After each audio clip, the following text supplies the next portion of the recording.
All right, good evening everyone. Welcome to our latest episode. Malapit na tayo mag-episode 500 since the inauguration of Marcos Jr. But obviously gusto natin medyo level up yung podcast natin. So now it's officially deep dive, right? So yes, you're still mga ka-meta, meta podcast, but it now is calling we're calling it deep dive and I officially rebooted this with yung long conversations natin with Professor Emerson at Stanford University in the beautiful campus the other week. So we hope to this kind of global thinkers, global scholars, and more importantly, that's why we have a very special guest today, see Regine Cabarro, right? I just want to make it sure I get it right, Regine. Thank you, Regine Cabarro, for joining us. Of Yes. course, for people who may not be familiar, but they have to be familiar with your work. You have done fantastic, writings for the Washington Post, and obviously you also were at the Reuters Institute at Oxford University recently, and you have a fantastic paper that I want to really discuss with you also. Thank you, Regine, for joining us. Thank you so much for having me, Sir Chard. I know nasa kabilang channel ka recently, so I'm sure many of our audience are already familiar with you. But let me see how I can do this with added value, right? First of all, Regine, how does it feel to be journalist nowadays? Or are we in a situation whereby things are slightly less toxic with the change in administration in recent years? Or change of tone of this administration, if I can put it that way? Mm-hmm. Interesting to be a journalist in this day and age, I would say. Because when I was a student, and that was when we first met, Sir Chard, if you remember. I was still a student at the Sa time. Ateneo to. And you were teaching in Oh Ateneo, my, yeah, yeah. I know. Oh my God. I was Very, like, she looks familiar, but am I the yeah. one who aged or she stayed young? I was like, yeah, yeah.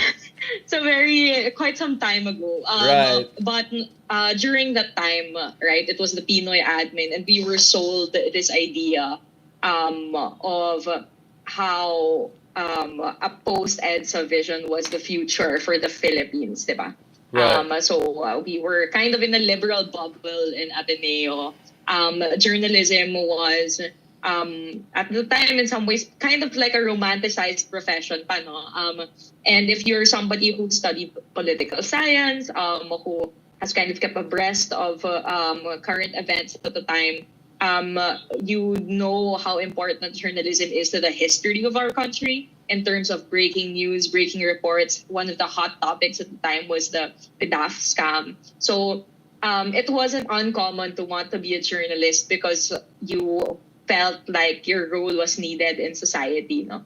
And then I came of age or joined the workforce as a journalist right sa kasagsagan ng drug war. yeah, President Rodrigo Duterte just won the election. And then suddenly we saw this rapid deterioration of institutions. And this sudden dip in the trust toward journalists. And then suddenly there was all this massive disinformation at the time. And that just went on and on for like 6 years, maybe. Um, and in 2022, during the last presidential election, when then candidate Marcos kind of fashioned himself to be a continuity candidate after Duterte, and he right, aligned himself with the Duterte family. There was a lot of fear, especially with the baggage of his last name, that it would be more of the same under his admin. But then, as we've seen, it's like 2 years on, and it turns out that he was a lot more liberal than people expected him to be. He turned around foreign policy in the West Philippine Sea. In some ways, he has engaged the media. In some ways, he still has not. But in some ways, we're kind of like still recovering, I would say, from the yeah. Duterte administration and Detox. all the damages that has done to basically to the fabric of our democracy and to the way that we view institutions and the fourth estate. Um, would I recommend this profession? I was having a conversation about this with Yeah, other colleagues as well. Someone that you just mentioned earlier with Patricia Evangelista. And one of the things that she joked about was that she would not recommend the profession. And I see why we won't sugarcoat it. It's a very difficult profession in this day and age. You have to be ready for a lot of risk, harassment sometimes. But I will also say that it's quite an exciting time to be a journalist. And it's just really a privilege to be here and be able to report on history as it happens. Regine, can we rewind a little bit? I'm gonna ask you a little bit about Marcos because he gave a speech before the foreign correspondence of the Philippines, and I want to get your take on that. And you were one of the few, I mean, no offense to the rest, who asked some of the pointed questions that we were hoping to hear. And babalikan ko yan si BBM later on. Pero medyo rewind tayo before going to Duterte. Wait, you were my student. No, no, You not were not my directly your student, right? student, You were Gaidon, but right? I You were in Gaidon. interviewed you Yes, for for guidance. Gaidon, right? Yes. Exactly. No, because I was wondering. But you were in journalism, right? Yes, I was Yes. in com Yeah, with a because track kanina when in you said you study journalism. political science or something, I said, wait, she was my student too? Because I remember No, Gaidon. no, Yeah, yeah, no. exactly. Yeah, yeah. Now, so tell me about so what was the first job you took when the drug war started when you were as a journalist? Because I want to get a sense of because some of my other students actually some of them joined Rappler among others, so they were covering a lot of this very intense moments. So I was also feeling for my students who were in the profession. Can you tell me a little bit about uh, where were you in at this point when the drug war was started as a professional? Yeah. So I was in CNN Philippines for two Yes, years. yes. Rest in peace, CNN Philippines. Right, right. It was a good network. It was a good place to start my career as a rookie. I did work for both digital and broadcast, tsaka long form for the lifestyle section. So during that time, we were mostly covering remotely because I was on desk duty. And then every now and then, nakakapag-field ako, like covering ASEAN. I was able to go on field. But one of the things that also that we did was at the time we were starting to notice the first seeds of disinformation. I remember one of the stories that I produced was a fact check of dahil mainit pa Right, at the time yung right, right. Marcos burial. Yeah. Um, was a fact check about a video that then Senator Bongbong Marcos had released at the time with Juan Ponce Enrile, which was talking about the legacy of his father during martial law. So we released a fact check on that. Those are some of the things that I was working on at the early part of my career. And then in 2018, I moved to late 2018. I moved to the Washington Post, Right. and that was where I got to cover the drug war a little more closely. So one of the things that we did, one of the earliest stories that I did was we traced a single murder case around 2019 or late 2018, if I recall correctly. And we just followed that one case. The And then we trail, did a yeah. similar thing Yeah. um, as well in 2022, one of the last cases of murder under the drug war, under Duterte's presidency, right before the election. Uh, yes, Regina, I want to ask you a lot of things because I mean, of course, you're an international journalist, or you're also a young journalist, but you're also a woman journalist.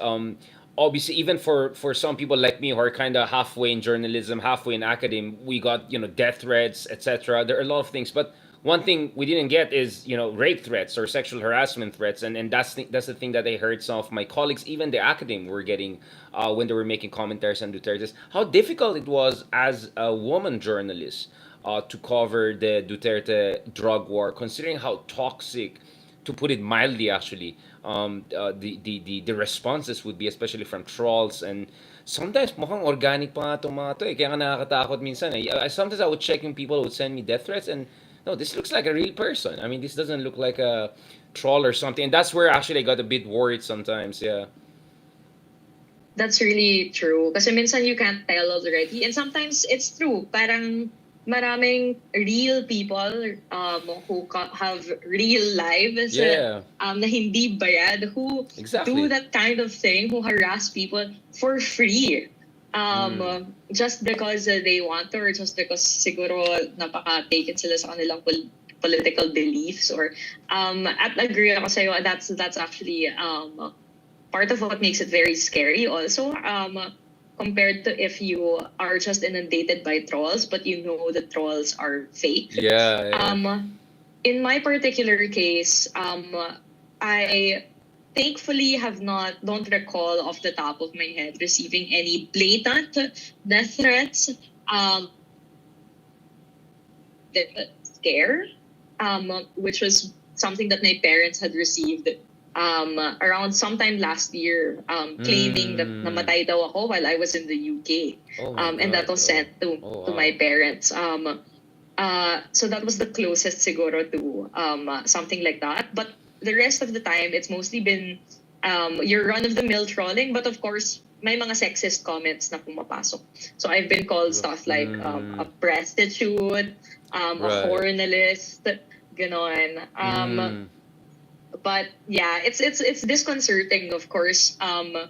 Pero siguro sa ano na yan, parang it's really important na lang talaga to maintain a sense of wellness and self-care sa labas ng digital sphere.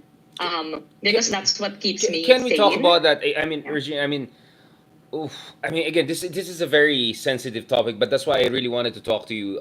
Because I have that comfort level. With young journalists and all in terms of I think we have to be honest that those are really traumatizing years, and at the same time, I think we have to also remind everyone that it was not just one organization or a couple of people getting tremendous amount of harassment. It was across the board, and I used to work in JMN Network and ABS-CBN also before, and a lot of my colleagues who were doing the night shift covering, I mean, like the kind of things they had to do, especially my female colleagues, reporters among others. I was just political analyst, right?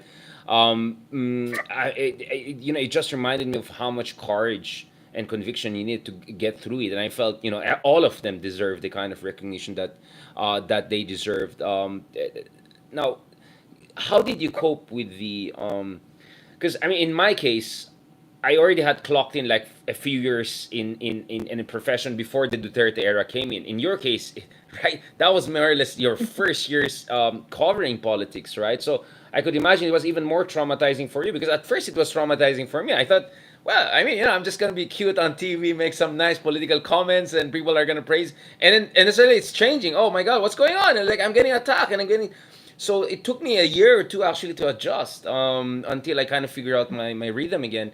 I imagine it must have been even more traumatic for new young journalists like you back in the day. Yeah, especially I would say for the journalists who coming into 2016. Kasi Yeah. ako, I had a leeway of a couple of years pa because I had a desk job first. But other journalists who were like the night crawlers, for example, who went right on the police beat, and Right. then got to see firsthand every night multiple killings, multiple bodies being brought out, and they had to do that night after night. Grabe. I can just imagine. So journalism, we would call that vicarious trauma, yung second-hand trauma Right. from witnessing those kinds of stressful, yung mga ganitong klaseng events. And yeah, a lot of journalists have that from having to cover the drug war. Did you guys have a kind of like a Duterte Anonymous in terms of like all traumatized people coming together, sharing stories about who had the worst trolling? I mean, I suppose in US they had that with Trump, right? I mean, I have a lot of friends Yeah, yeah, in journalism. They would come together and even make jokes, whatever, about MAGA people and all of that, or vice versa. Was there something like that? Of course, you don't have to name names or spill beans. I mean, it's just about playbook of survival and thriving, hopefully, yeah, in those era. yeah. Hindi naman siya conscious, I would say. Like, but it is just not, of course, like when journalists get together and have a drink. Wala, we Yeah. end up talking about it and we end up ranting about it. And we end up having to process it together. Lahat ng iba't ibang experiences namin, especially for example, ayun, CNN also closed, ABS-CBN closed, Yeah. Rappler was also a target of the Others Duterte probably administration for, self-censoring. Others also probably yeah, self-censoring. Inquirer also, there was, I think we were the yes, first to be threatened, right? And eventually there was some sort of ownership change. So, yeah, it was pretty, yeah, pretty horrific. Yeah. yeah. So everyone kind of had like one experience or another of parang paano nilang na-experience yung years na yon. And of course, people would come together to drink and to process it, and because that was just like what could you do? And I have to say that I think my company in the industry, I'm in great company, and misery loves company. So kaya rin siguro hindi ako nakakaalis pa talaga sa industriya, because I have great peers here, and I feel like it's just a great place to work still. Yeah, so solidarity, I always felt solidarity is a very important thing. I noticed because the tendency of these people is to take you, apart, like one by one is to strike down, no? And they attack you collectively. I mean, I used to have a double agent inside the other side and would say, Richard, in 1 hour, and then they're gonna attack you, the big Oh, four, yeah.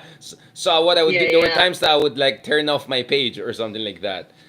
Because yeah, one of yeah. the things that really traumatized me was the story of the late friend of mine, si Carlos Celdran, na in the Oh, beginning yes. 2016 he had to shut down his page entirely kasi whatever he post immediately nandun sila sa baba, diba? So there was a time I had to do that, switch off, go offline, because I would get a Yeah. like advance notice, hey, they're coming for you.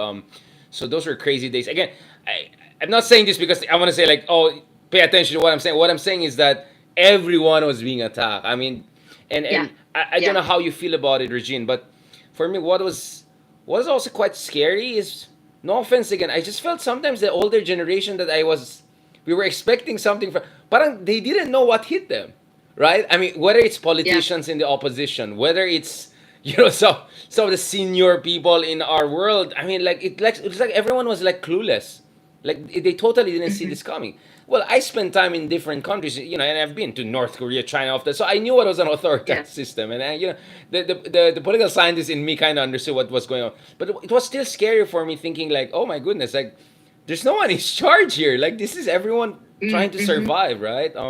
How did you see it as a young journalist? Very bleak for our future, Yeah, honestly.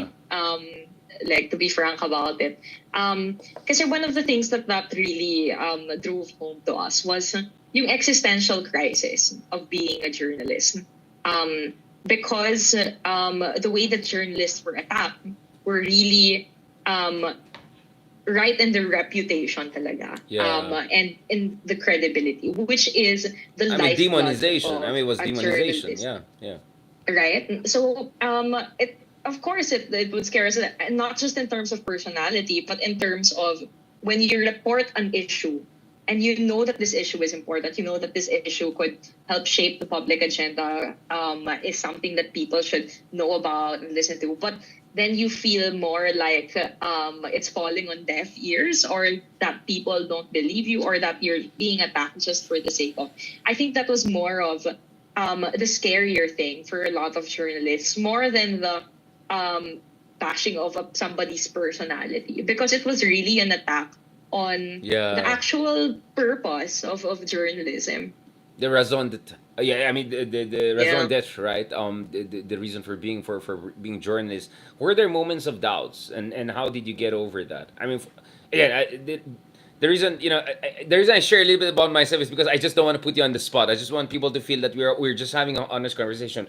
Because what I'll Yeah. tell you, what Regine, one of the most traumatizing things for me was people not only condoning but celebrating the mass murders and all of that. And you can imagine, of course, nowadays I'm also not feeling good about a couple of conflicts going on, and people apologizing for mass slaughter of civilians and individuals and all of that. I mean, for me, a part of me was, di ba, like we're in this profession to raise critical thinking, education, and then suddenly you see all sorts of people, very educated people that you used to respect, and coming out, oh, kailangan yan. Like, you have to trust the government. Wala tayong magagawa. I mean, that must have been dispiriting. I mean, if I don't know about your experience, yeah. Oh yeah, definitely, for sure. Because I think before there was a kind of common understanding na may baseline reality, yung public. Yeah, The yeah, public had a baseline reality for truth. We all had, I would like to think, some shared values. Like, for example, corruption is bad, killing is bad, transparency is good, things like that. But I think one of the things that we found out under the Duterte administration was that those things are not universally understood pala. And so that was kind of, I think, horrifying for a lot of people across the civil sector, across the academe, and even among journalists to kind of realize. But I guess the challenge for us now would be how we kind of package the truth in a way for the public to really understand that these things that we're reporting about, these things that we're weighing in on, they're with the common good of the public in our interest, di ba? So yun. Now, were they, inspirations for you in a sense? Maybe this is gonna be our moment. I mean, our parents' generation had the martial law period or something along those lines. Maybe this was the time that would test really the metal of our commitment to our profession, our calling in that sense. I mean, for me, for instance, I also had to find inspiration. Navalny, for instance, was a great inspiration for me throughout the years. I mean, if this guy, he's facing Putin and then goes back again, knowing for certain he's gonna get killed at some point, keeps on doing it. Like, but I'm ashamed of myself for just whining over, like. So I don't. I had Yeah. those. That was my survival too. Like looking at this kind of icons, looking at this kind of very brave people or women, in some countries fighting for basic freedoms, etc., against all odds. What was in your case as a journalist? Um, well, thankfully in the Philippines, there's no shortage of really great journalism leaders, especially those who are women. A lot of iconic journalists in the industry now are really women talaga, and that's a women-led industry in a lot of ways. Um, I think that one thing though that I kind of, although I do look up to a lot of people for inspiration, both here at home and abroad. But one of the things also that I really kind of had to come to terms with was that there's no expectation, I guess, to play the role of any sort of hero.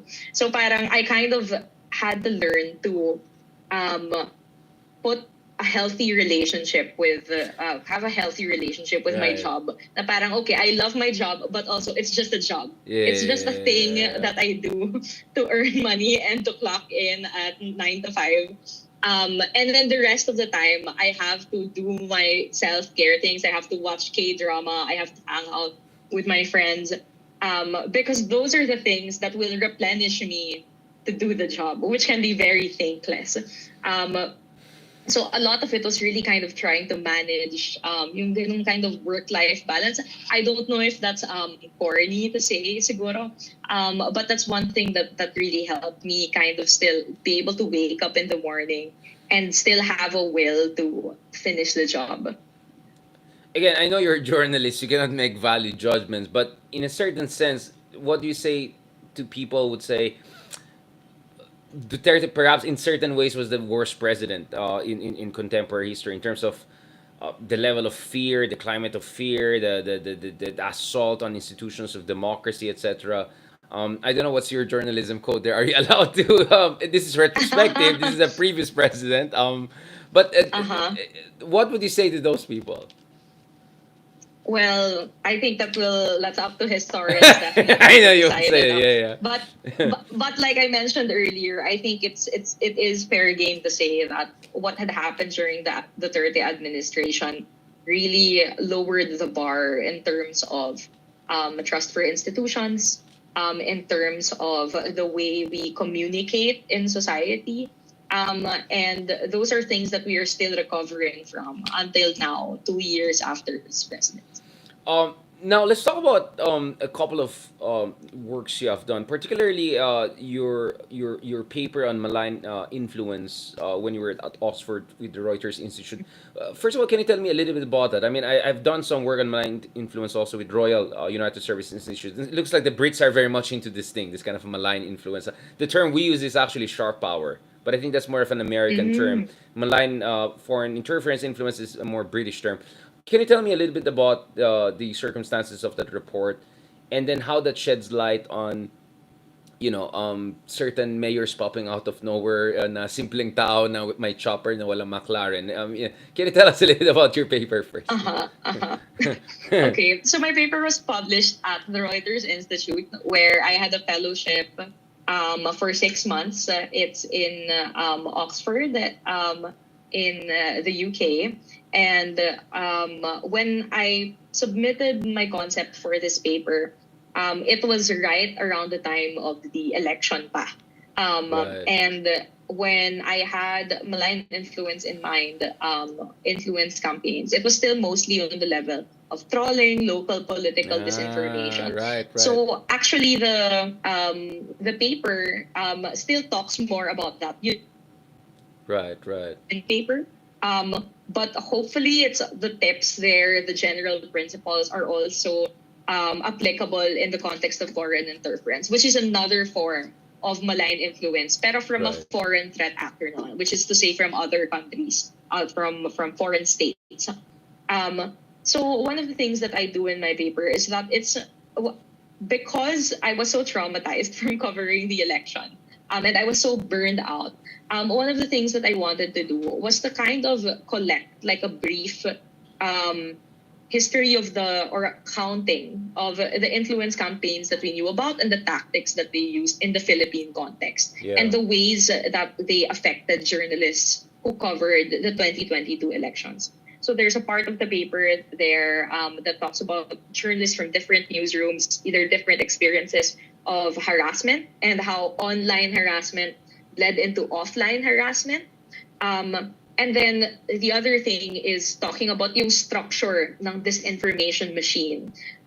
Because we know for sure that the disinformation machine, basically, it's how people wield online influence. It's their troll armies, it's the kind of online strategy, the online techniques that you use, the platforms that you use.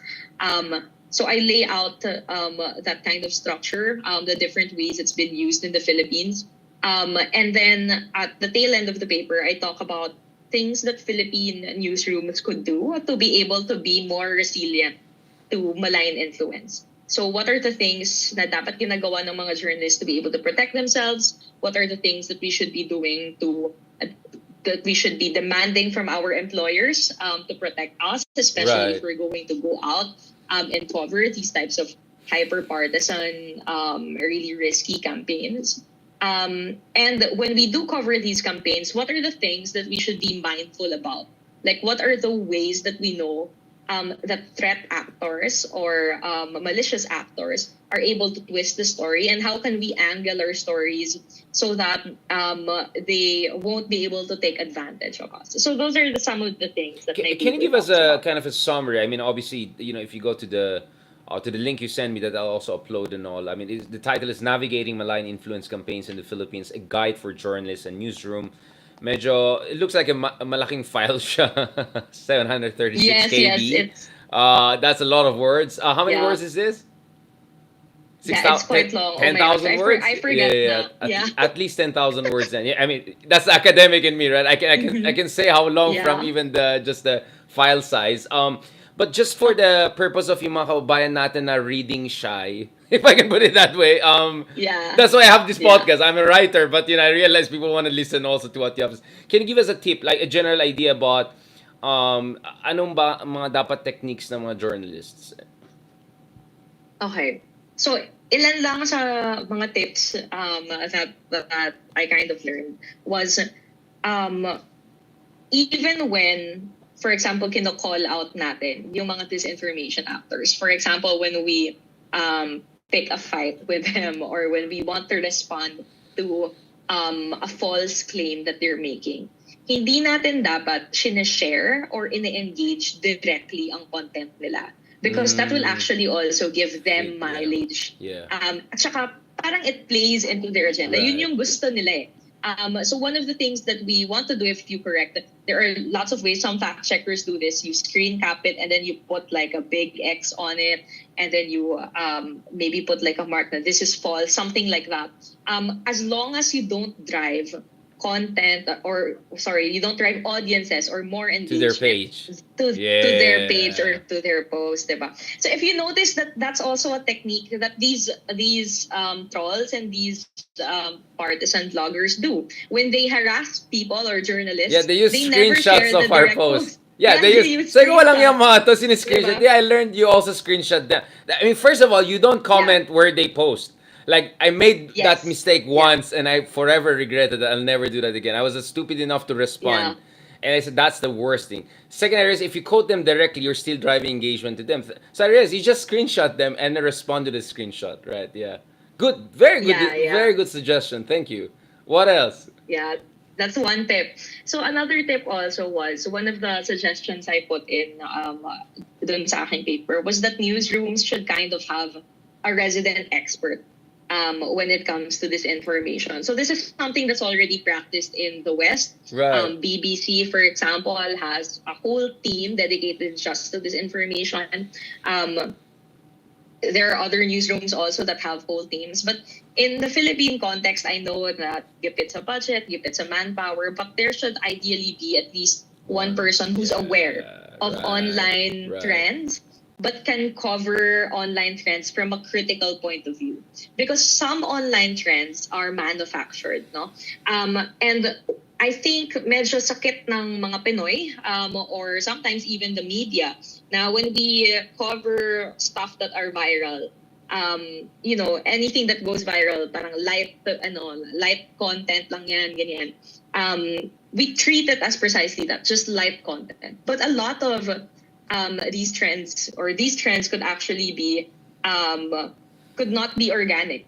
It could be commissioned siguro by a company or So I think especially during election time, there should be somebody in every newsroom who is trained to spot what are the indicators of when a trend is manufactured or not, Right. and be able to frame it in the proper political context. So that hindi lang siyang, like light story or happy, So that's another tip also that I have.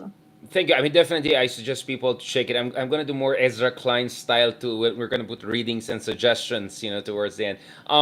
Thank you for that. Obviously, the other work that I really enjoyed, is in work mo on how we have this kind of white trolling phenomenon in the Philippine call center, like that we're a troll superpower. Something that Maria Ressa has been warning about for quite some time. This whole idea of Philippines ground Yeah. zero, but it was really your, BuzzFeed and you guys at Washington Post who did the fantastic stuff on that. Can you tell me a little bit about that before we go to the next other article I really like from you, which is how we are also kind of a backwater of artificial intelligence, like blue Ah.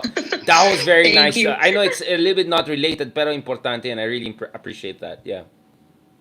Thank you so much. So I did that story on yung troll farm yung white troll farm, the white troll operation, which some local academics have called a white hat operation. That was the first time na nakababad talaga ako in a troll farm. And I think I may have been one of the first journalists to be able to get that kind of access. Right. And I was quite surprised that we were able to get that the source gave us that access. But I also think it was because the philosophy of the white troll farm is a little different from the what they were calling the black trolls. So the black trolls are Yes, can you just explain the two? Sorry, yeah. I'm just gonna get a charger while you're explaining. Don't worry, I'm listening to you. This is being Sige, recorded. sige. I'm just gonna charge. Yeah. Let's go ahead. So, what is the distinction between white trolling and the toxic trolling? I don't want to use the colors, baka maging Yes. politically correct. Let's just say the toxic trolling from Okay, white sige, trolling. sige. What is the difference? Yeah. So the way that the source explained it to me was the toxic trolling method was basically part of what you already see online. Na talagang they harass, they attack their target, they share fake news, they smear their target. So no holds barred. Right. But sila sa white, quote-unquote, white troll farm, they view what they do as a more positive form of trolling. So they still use inauthentic accounts, fake accounts even, but they have their own kind of ethos. So that's what I found. Ito ba yung interesting. parang So, Tatay is the best in the solar system? Ganun. Is that a white trolling? No. Tatay is the best Parang- president in the solar system?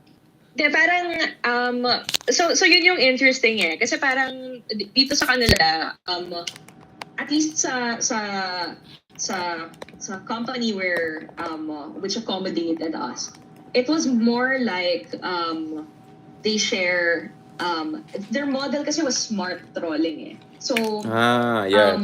meron silang argument talaga, and then sometimes they will cite news articles even ganyan. So parang um part of their selling point was to convince people that they were real, they each had online personalities. So hindi mo mahahalata na troll sila. So that's one of the Interesting. interesting things about it. And then they had all these rules for themselves, like bawal silang magmura. They can't curse. They can't. I don't know. They have to win arguments only based off of facts. If you link out the articles, it should only be news articles also. So they had like they set up those kinds of rules So what for makes them troll themselves. then? Then what makes them troll?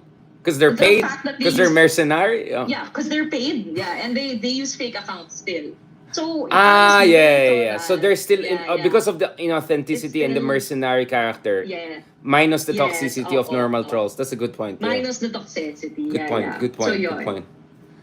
Well, I mean, you're right. I mean, Oh, I lost your why audio. would they give you that level of access? I mean, although of course a good friend of mine, si Jonathan Ong, also has been doing a lot of good works Uh-huh. with the queens, right? With the queen of Hydra Uh-huh. queens and all of that.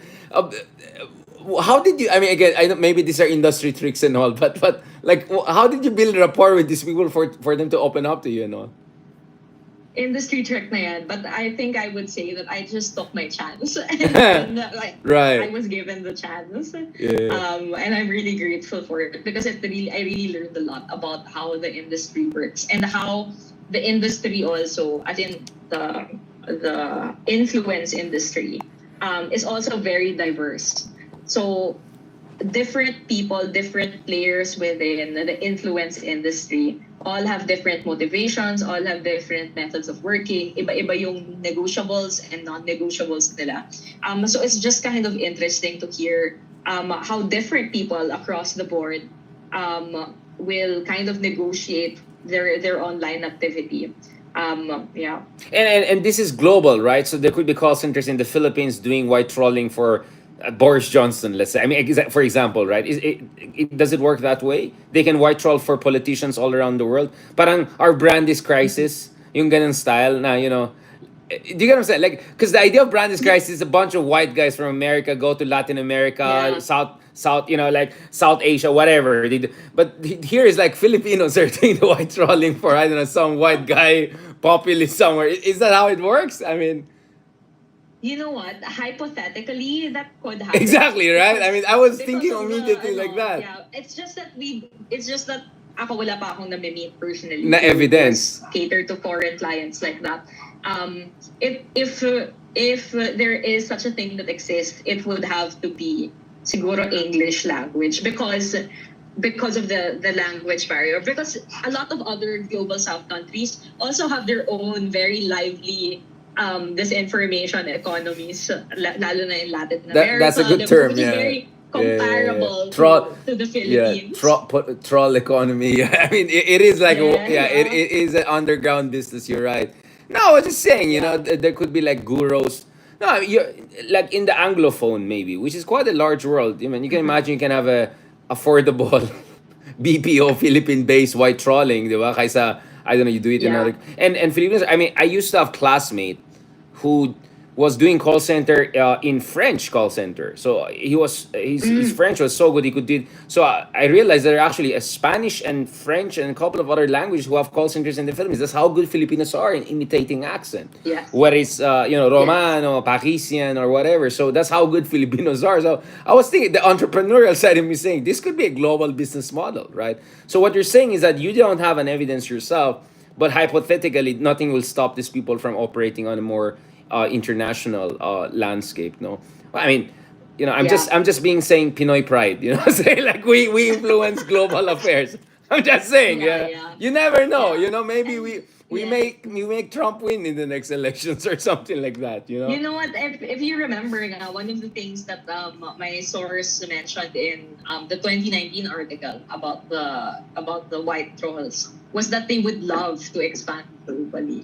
Pero yun lang yung sinabi niya. So, I'm I telling mean, you, hypothetically, it could. I read where this business marami entrepreneurial. Now let's also talk about the whole artificial intelligence business model also. Again, what I like about your work is yung mga parang the dirty kitchen realities yung pinapakita mo. Everyone sees the fancy chat GPT, the latest version, all of the interesting things you can do. People don't realize that, first of all, with artificial intelligence, you need a lot of energy, electricity. We just had a talk in Stanford with some folks, and the AI experts were saying, you know how energy consuming, environmentally disastrous it would be if there are all of these huge hubs, AI hubs in Southeast Asia, for instance, right? But one of the things you do also in your work is you also expose how Philippines is also kind of a back office for artificial intelligence. What's going on there? Is this you were saying this is kind of an exploitative underground world, like dirty Yes, and mining some. world for artificial intelligence?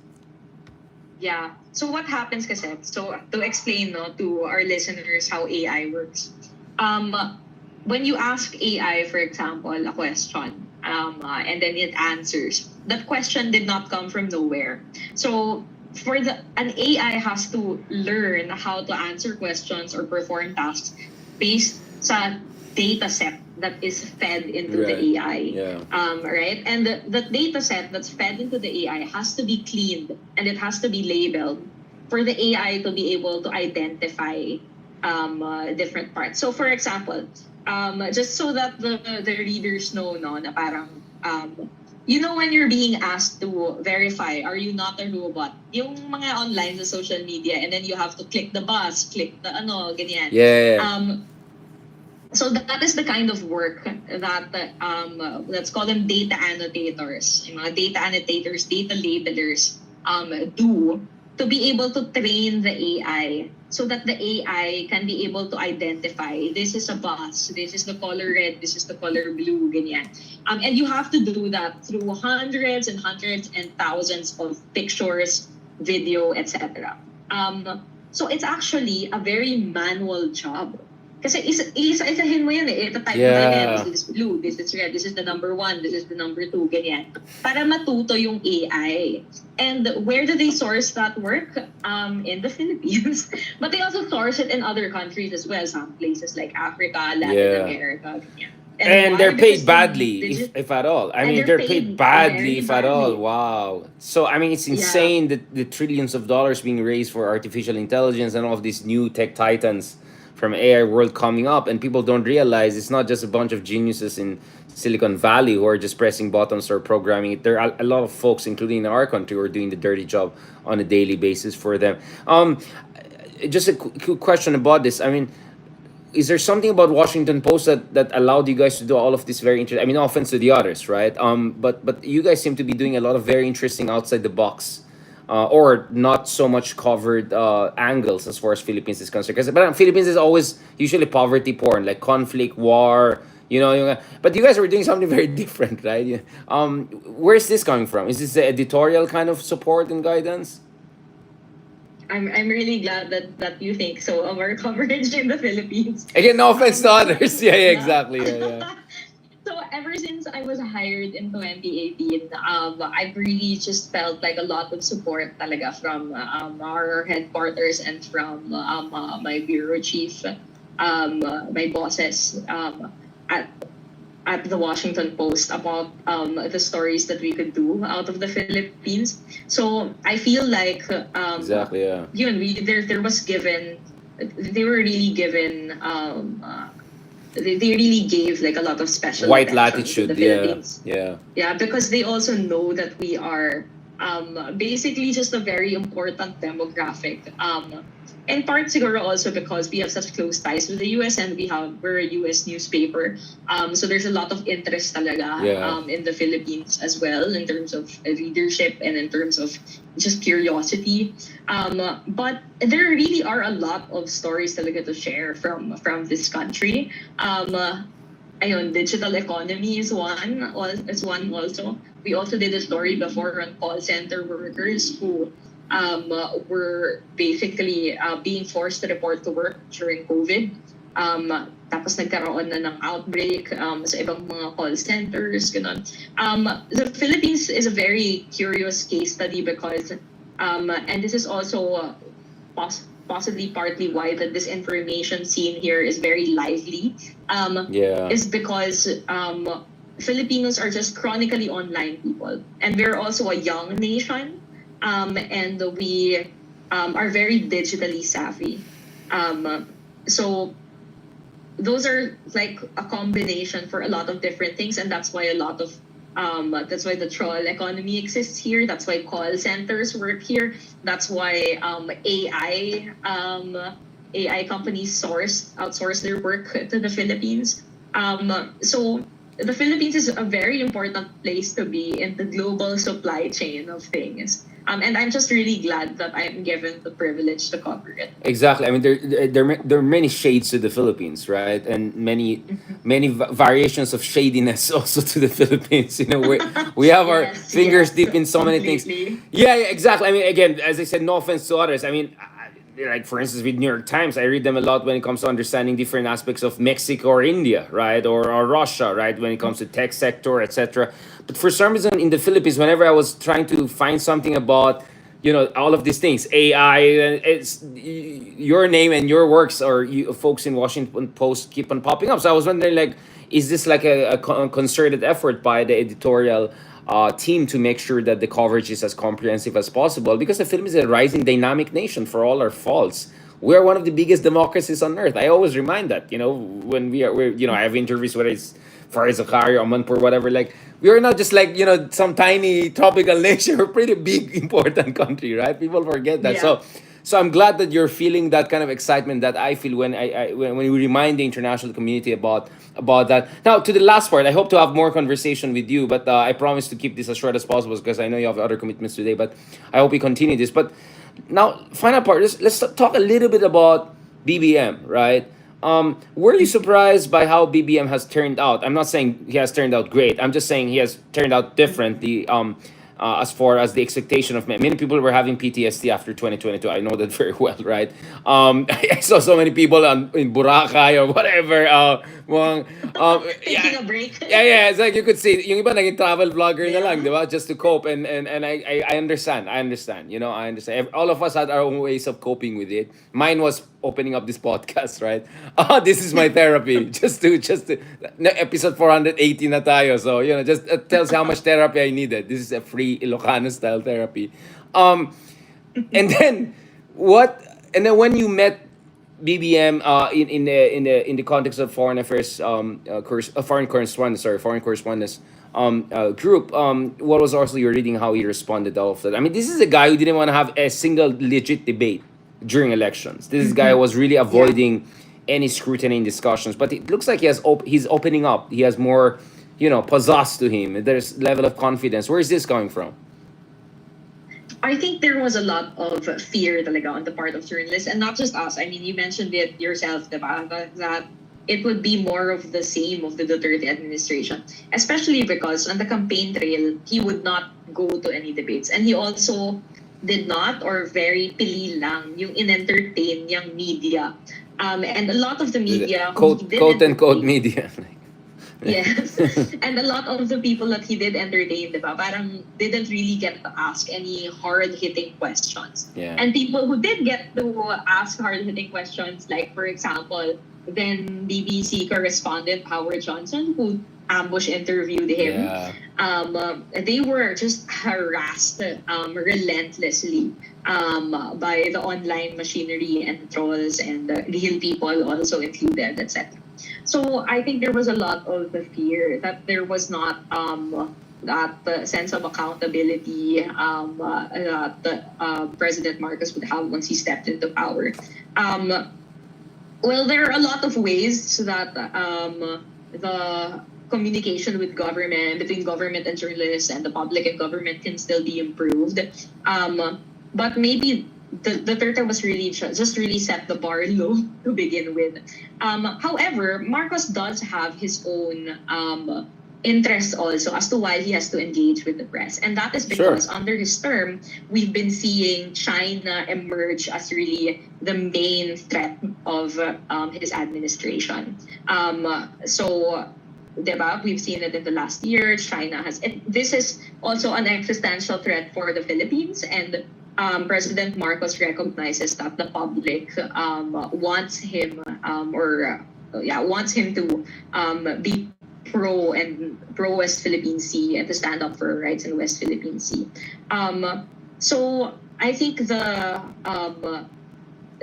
Marcos administration is very conscious about being able to work with the media to be able to get that side of the policy out in the open. Because it's also an existential one for the Marcos administration and for Very the good country. point. So Yeah. parang, yeah. So Ito yung it unity. Ito benefits yung unity niya. This is the unity, right? yeah. Which is Yes, like yes. unity Like in one could say that. that's an interesting. This is the alternative unity that came out, which turns out to be the opposite of what the other side had in mind when they were discussing unity and unity. That's a very good point. But on a psychological level, do you think all of this, let's just call it for what it is, affirmation is getting from the West? I mean, Biden administration Mm-hmm. rolling out the red carpet. I mean, I've been going back to DC and other capitals. They talk about him as if he's a kind of a, fresh faced, like reformist. He's not. I mean, he's like suddenly enfant terrible. Like, I was like, what? This is embarrassing. Like, ambassadors fawning over him. Like, no, I mean, come on, guys. I know Duterte was bad. I know that negative 10 to 0 is 10 points up, but it's still zero. Like, no, I'm just saying, like, yes, he's a Yeah, huge yeah. improvement, but let's not get ahead of ourselves. But my sense is that psychologically encouraging me. Like, I can see, the way he talks, the way he projects himself. Hindi na siya yung ganun eh. Dati very ganun siya eh. Protect the lead, ganun. Mm-hmm. Now, you can see the guy, he feels his way, especially the speech he gave at the Australian Parliament. I felt, wow, this guy has found his own voice. Yeah. Mm-hmm. And I think analysts like yourself have also said no, that he like let's maintain that level of healthy criticism. He also does have something to prove because he knows that he has baggage as a Marcos. He knows that he has to kind of turn around his family's reputation because when they fled the country in 1986, their political career was ruined. And they were pariahs in the international community. And now, like as you mentioned, a lot of foreign leaders, a lot of ambassadors are quite impressed with his performance. And it's also because he does have something to prove coming into the presidency. And this is something that he has said himself as well on the record. Diba? So it's no secret naman. But Right. that's also something that the public has to be mindful about. So while the people, members of the public can definitely agree with some aspects of his policy, like for example, his foreign policy, West Philippine Sea policy. It also helps to kind of watch out what is going on in other areas, like in terms of corruption, in terms of the legacy making of the Marcos family. So those are stuff that we kind of like have to on. So they're all happening at the same time, and these are things that we should be monitoring. And of course, there's a Filipinos. Ferdinand Marcos the third, otherwise known as Sandro. That I'm sure they want to make life easier for that guy, even easier than BBM has had. Just last point, you asked quite a pertinent question during that interesting event with President Marcos Jr. Can you remind everyone what was the question, and then what is your understanding of the response that he gave? Okay, so my question to Marcos at the time was,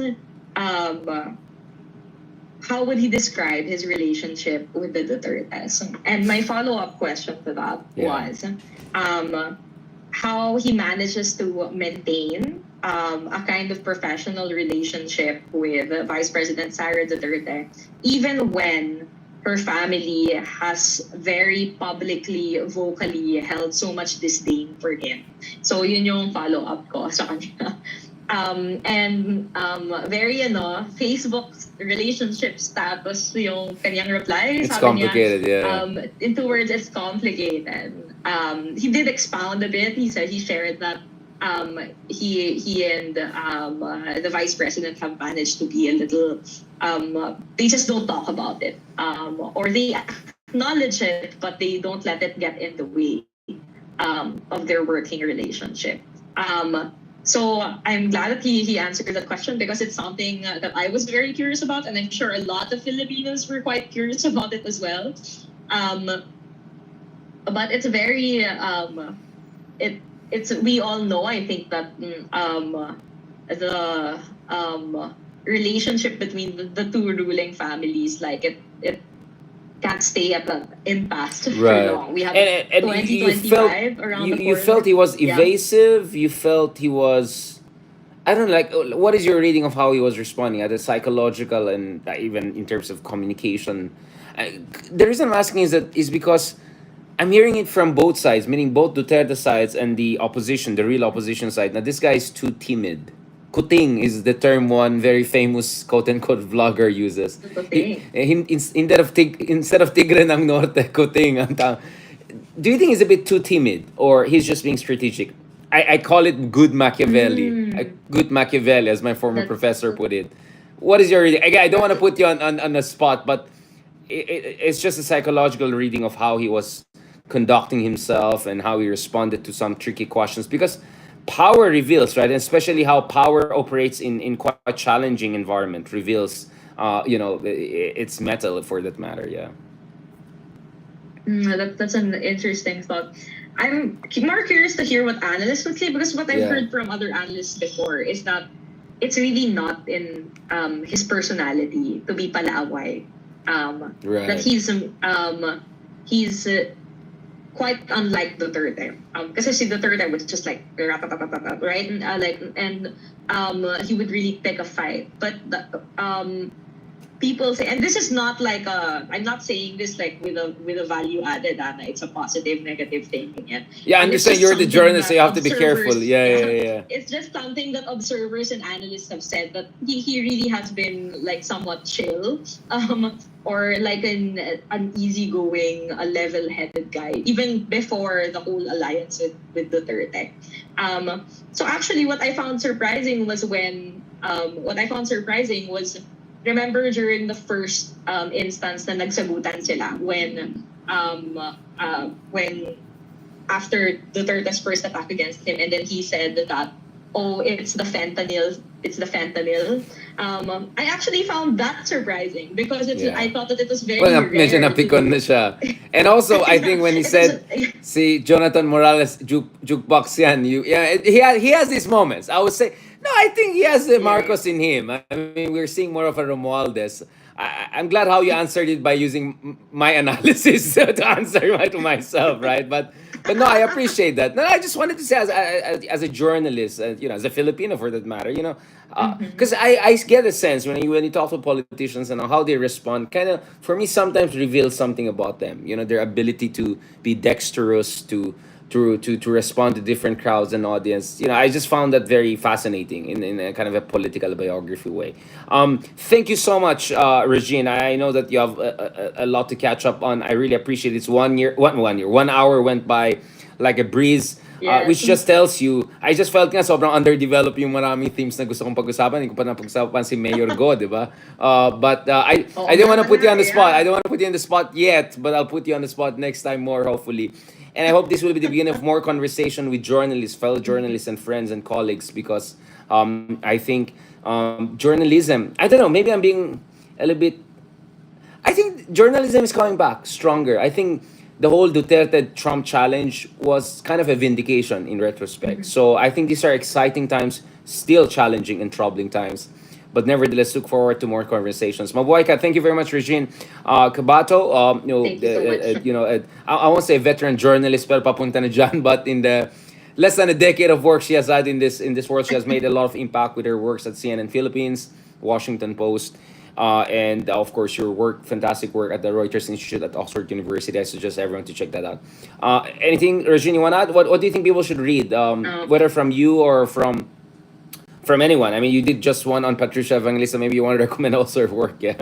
I thank you, thank you. I Yeah. did. I did the profile of her for Vogue Philippines. And also, if I could plug one thing, if you have not read it yet, Washington Post has its first Filipino language comic called "Searching for Maura." It's Yes. something that I Yes. co-translated. Yes. and it was shortlisted for a Pulitzer recently. Right, right. So investigative story siya, and it is also a comic. And it is about the life of an indigenous Filipino woman who was taken to the World Fair in the United States, and how her remains were basically found and also disappeared. So you can find that. It's called Searching for Maura sa Washington Post. Maraming salamat, Regine. Thank you very much and hope to catch up with you soon. Salamat. God Okay, bless. thank you so much. God bless. Bye-bye. As always. Pleasure. Okay, guys, thank you very much. Maraming salamat. Lupat na kayo sa kabilang channel. So what I'm trying to also do is to reach out also to journalists, colleagues, and friends. Kasi I think journalists also have fascinating things to share, especially very, very high quality, good journalists, young journalists, progressive journalists that I have a lot of respect for. So I suggest you check also works of Regine Cabato for Washington Post and her earlier works, and also some of the more scholarly research-oriented works that she has done. On that note, thank you very much. God bless, and talk to you soon. Talk to you soon. Salamat again, and please subscribe lang, libre lang. And thank you sa mga stickers and